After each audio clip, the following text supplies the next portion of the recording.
A little bit about the Dignified Learning Project. We started as a research project in 2015, and eventually Dr. Che, who is the president of the Dignified Learning Project, and I had a conversation, and eventually we decided that it couldn't just be a semester-long project, and instead it had to be turned into something long-term. So, through a lot of conversations with students, with community members, with educators, we ended up realizing that we really wanted to make this some sort of long-term effort that would not only provide some sort of band-aid approach to education reform, but really have heavy conversations on changing the way that the institution of education is, both on a smaller level like San Diego or in the classroom, to larger institutional and structural change.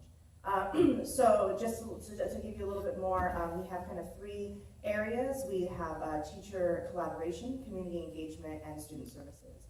And so right now, one of our primary programs that we have developed is what we're calling our critical SAT classes. So we recognize how problematic the SAT test is, for instance, but we also know that the unfortunate reality is that many students have to take that in order for them to get to a four-year university, especially if one of their goals is out of high school. So while we are doing our SAT courses to help navigate, and give the tips and tricks and learn how to take the SATs for some of our students, we also are engaging in the heavy conversations that we need to have. We talk about racism, we talk about social class, we talk, poverty, we talk about, sexism, and in these classes, we're talking about these issues in relation to education as a whole and how we can try to combat those through conversation and dialogue, as well as once we get to a place to be able to further dismantle those systems. So that is all I have to say really about the Dignified Learning Project. If you want to know some more about us as an organization, please feel free to stop me afterward or get some information at the desks out front. And I would like to introduce you now to Calvin, who is our college prep coordinator.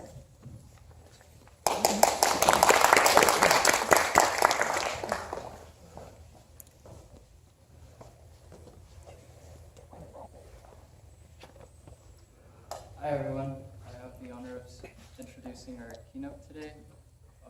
Just a bit of a personal side to start. I remember when I first came to SDSU 2 years ago and coming out of high school, I was starting to ask critical questions about the structure of society, about education, and I was lamenting my realization that the academy or the university wasn't really a subversive institution. And I think since then, it's been my greatest fortune to have met people like Charlene, people like Professor Che, Professor Sam, and a lot of like-minded students. And starting this semester, I started noticing that Che was mentioning this guy a lot. This guy Murphy. Murphy this. Murphy always used to tell me, Murphy and I in Guatemala, when Murphy and I ran from law enforcement and those kind of things. So 1 month ago, it then became Murphy's coming to speak at our conference this year. And then 1 week ago, that became Calvin would be interested in introducing Murphy. At which point, I locked myself in my room over spring break and read his book, so I had to give myself away. No, I'm kidding. I had been reading his book earlier in the semester, and the way Dr. Murphy writes, bringing down big philosophical ideas, big social theory, into our day-to-day lives, into the world that we live in together, and using it in a way that's transformative and healing and constructive is really enlivening to me, and I think it's so fitting for our theme of the conference, which is Praxis in Education, which is the marriage of reflection and action. So, Dr. Murphy is a professor of sociology at the University of Miami right now. He writes very prolifically in social theory, and he has covered topics that include globalization, nerve medicine, health, stratification, race education, and postmodernism. And central to all his work is community-based philosophy, working with people and creating significant long-term social change. So with that, please join me in welcoming Dr. Murphy.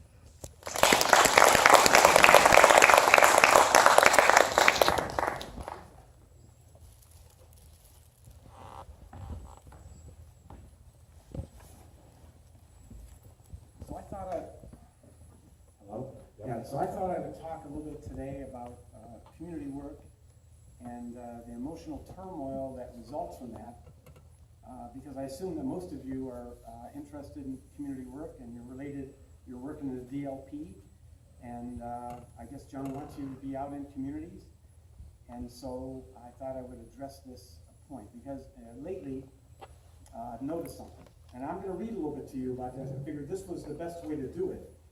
I could have a PowerPoint, but it might be disorganized. This is probably the clearest way to do this. It's not that long, maybe 10 pages, so it won't be deadly, okay? I guess if I was going to have a title for this, it would be called Community Work and Emotional Turmoil in the Field, okay? In the past few years, I've noticed a recurring phenomenon. That is, students who have engaged in community work have had troubling emotional experiences. Simply put, they have reported incidents of emotional turmoil. They were surprised and sometimes troubled by the reactions to the stories that communities told about themselves. Some students have talked about crying because of their experience, while others began to bond with the communities they studied and wanted to advocate. Strong reactions occurred, for example, to the extreme poverty that was encountered, or the angst or the pain expressed by their participants. Sometimes stress was experienced because of the advantages that they had. At other times, their lives were changed by the political nature of their research. In discussions of field work, this issue is not new. Nonetheless, something is still lacking. The expectations of students about research, and in this case, community work, seem to be inconsistent with their field experiences. While in previous studies, emotions have been addressed, their presence has been portrayed as an intrusion, although not necessarily always unwelcome. Empathy, for example, is usually seen as something positive. What students seem to need, however, is a more systematic discussion of field work, organized around the true human character of this type of engagement. Okay? The insights offered by Julia Kristeva might be helpful in this regard. And she's a writer, people might have heard it in John's class. She's a writer, a feminist writer, but has written a lot of other issues, a lot of other things. One day I was reading her work, and I noticed that she came up with this idea that that students should understand that they're entering the world of mortals. And I thought this phrase, the world of mortals, was very important. Okay. In other words, students. What I'm saying is, Julia Kristeva is saying that students really are not prepared, either philosophically or practically, for the interpersonal ties that mediate community work. To borrow from Baudrillard, field work seems to be a simulacrum. Although students are trained to enter the social world and inaugurate contact with persons and even talk about sensitive issues, the process seems to be mostly abstract. That is, until emotions occur. Even though the aim is understanding in community work, interaction is often little more than exchanges with no bonding or emotions expected. Of course, that doesn't happen. Right? But unless this portrayal is challenged, any personal attachments will continue to be perceived as troublesome and intrude into community practice. The world of mortals. I want to describe this a little bit. Increasingly, much of the research undertaken by sociology uses secondary data, a trend that is reflected in graduate education. To community researchers, however, this strategy is truly abstract and provides a simulation of society. In other words, uninvolved researchers deal with anonymous persons or communities. Community researchers, however, counteract this trend by going to the field to conduct their studies. By using this trope of the field, the point is to recognize that events and behavior are situated, often ambiguous, and flow together, and must be disentangled and interpreted to be appreciated. Hence, descriptions are not enough. Investigators must engage persons and their situations to grasp adequately, for example, what crime is, health, or in fact, any other facet of social existence.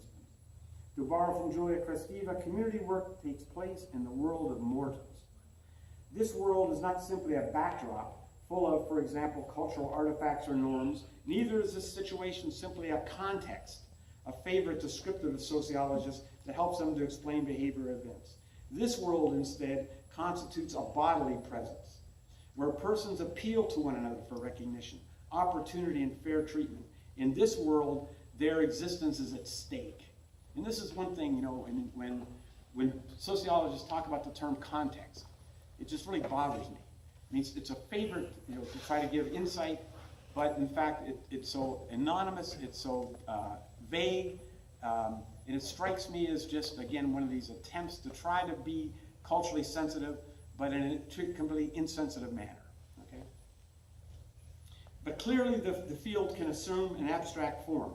Social scientists have had a penchant for envisioning communities to be places or laboratories, another favorite descriptor.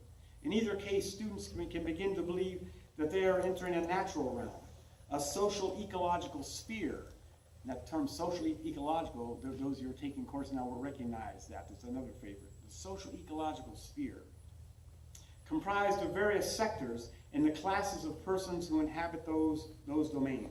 The world, therefore, can easily be treated as something to be simply examined, a landscape. The world of mortals, on the other hand, is not a thing or a place. In this world, persons are repelled by and attracted to one another. Emotion, therefore, cannot be avoided. Likewise, persons long and cling to meaning, long for and cling to meaning.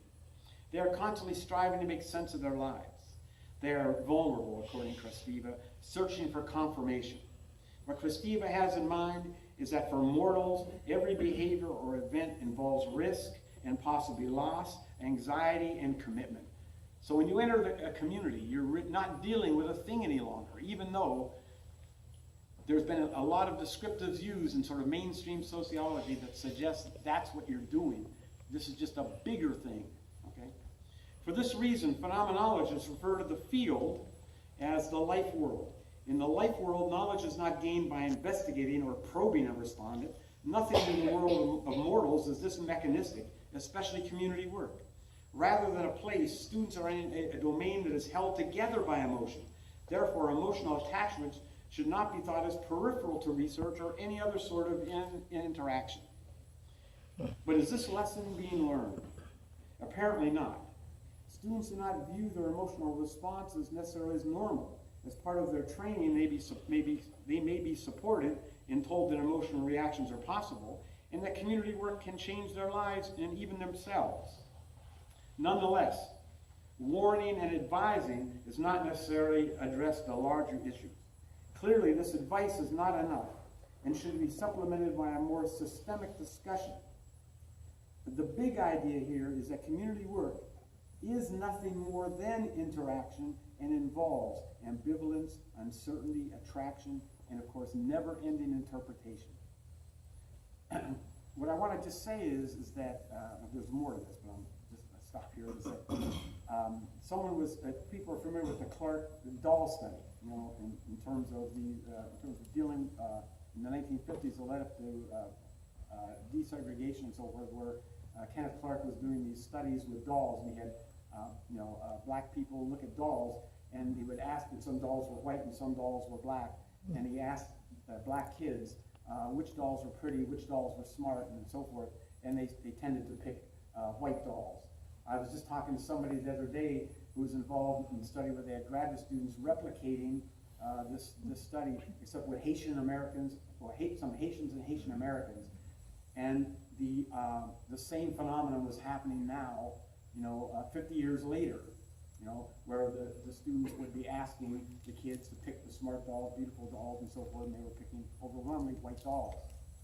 And so this person asked, there were 6 graduate students, 5 were black, and someone I know asked these students, what were your emotional reactions to this when you had to sit there and listen to 100 kids tell you that they were saying that they weren't pretty and they weren't smart? And this is what I'm talking about. So No one ever asked these researchers this, and they were saying this was incredibly tough to sit there and not just want to go up to those kids and say, you're not stupid, you're not ugly, you know?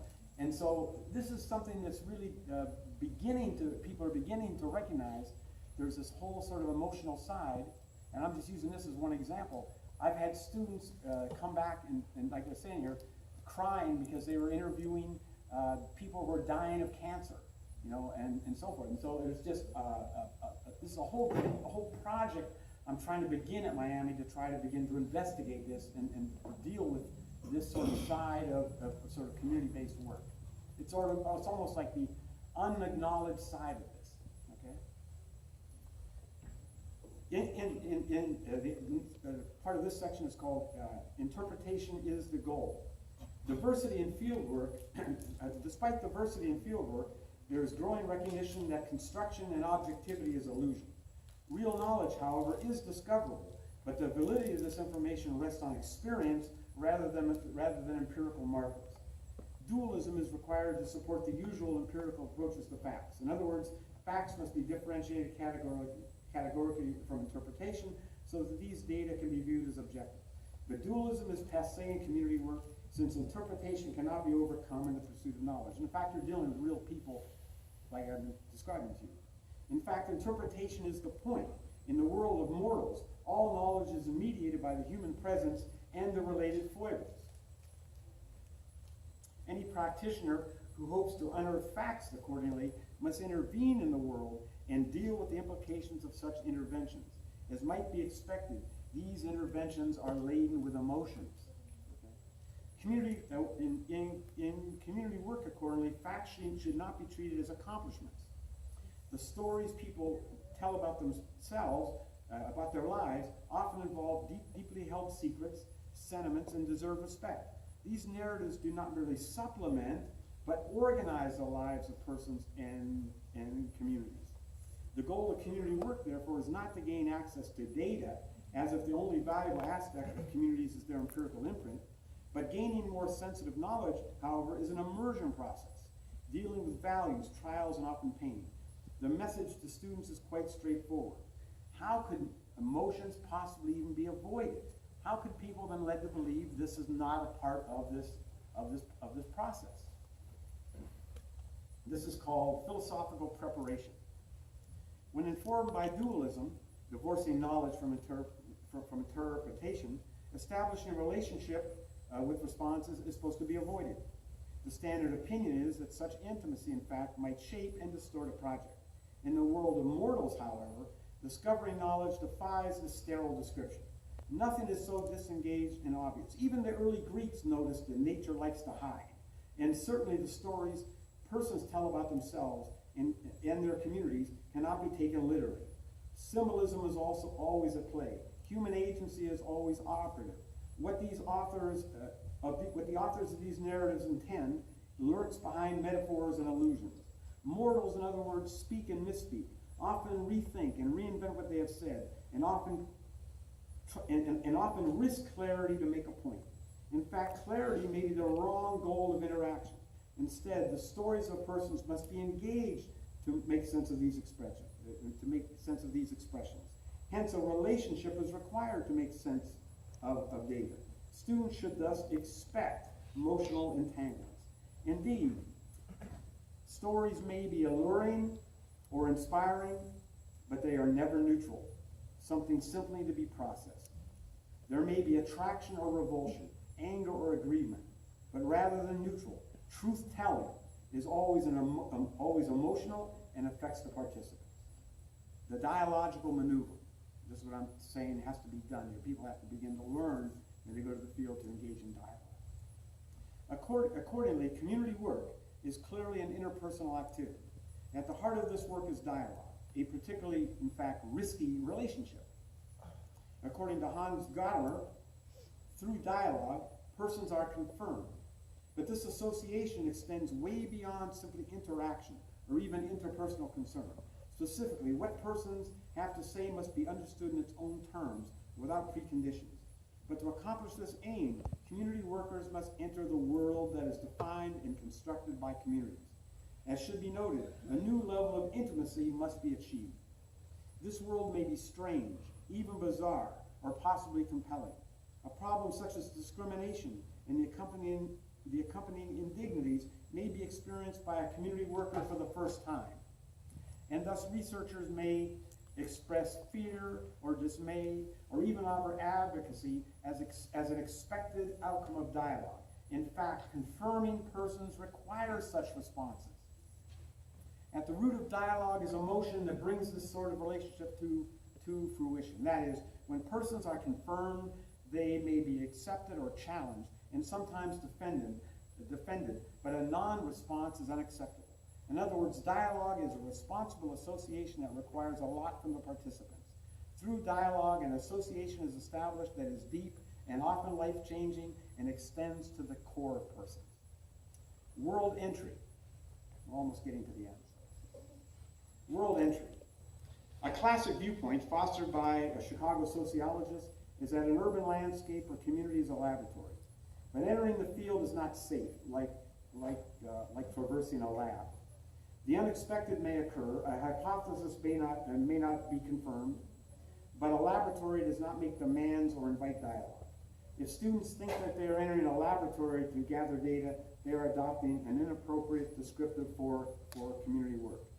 A laboratory is usually portrayed as sterile, consistent with science, but the field is hardly pristine, divorced from values, politics, and other human factors. Communities in fact have a biography, cry to be heard, and exhibit wounds to be healed amid a range of other demands. Any foray into the field may stun or depress a community worker, but always solicits a response. But how this awareness is handled, however, will reflect students' preparation for community work.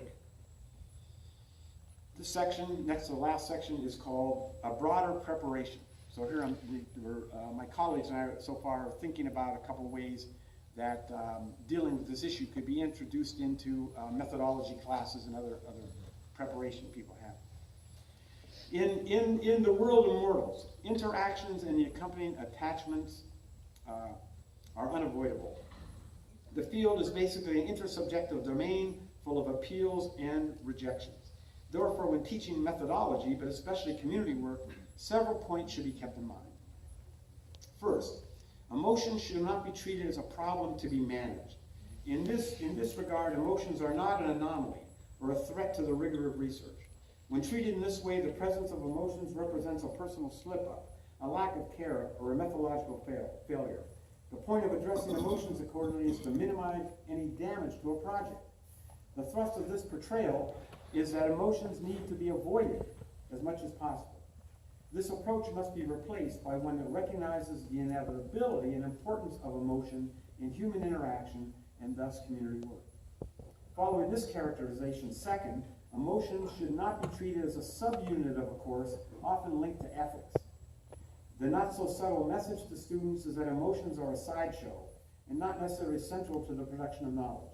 In other words, the image is created that emotions must be mentioned, but only if there is enough time available. The importance of emotions is thus downgraded relative to methodological concern. Therefore, discussions of emotions must be fully integrated into a course devoted to community work. Third, emotions should not be addressed as a personal issue, a failure, but a basic trait of the field.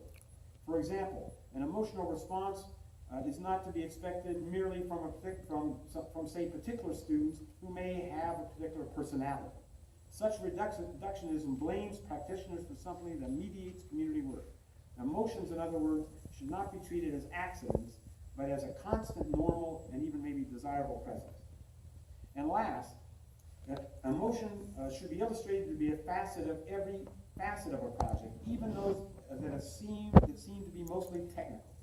Emotions pervade the entire production of knowledge, including how information is collected, assessed, and implemented. Discussions of emotion, therefore, should not be restricted to interviewing, but included in, for example, data analysis and write-up. The entire process of conceiving and implementing a project is mediated thoroughly by emotion. In this way, students can begin to appreciate that emotion is not simply a component of community work. They can understand that among mortals, emotions cannot be sequestered, and any attempt to do so represents a serious distortion of interaction, including community work. Conclusion.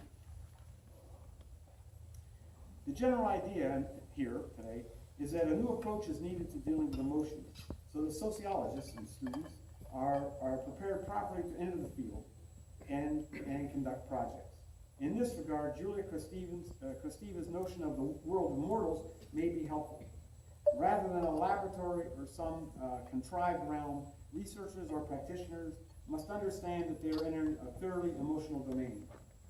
Due to the demands of community work, emotional connections are not only reasonable, but should be expected. The production and execution of knowledge, in fact, is a socially situated and intense task with impact on all those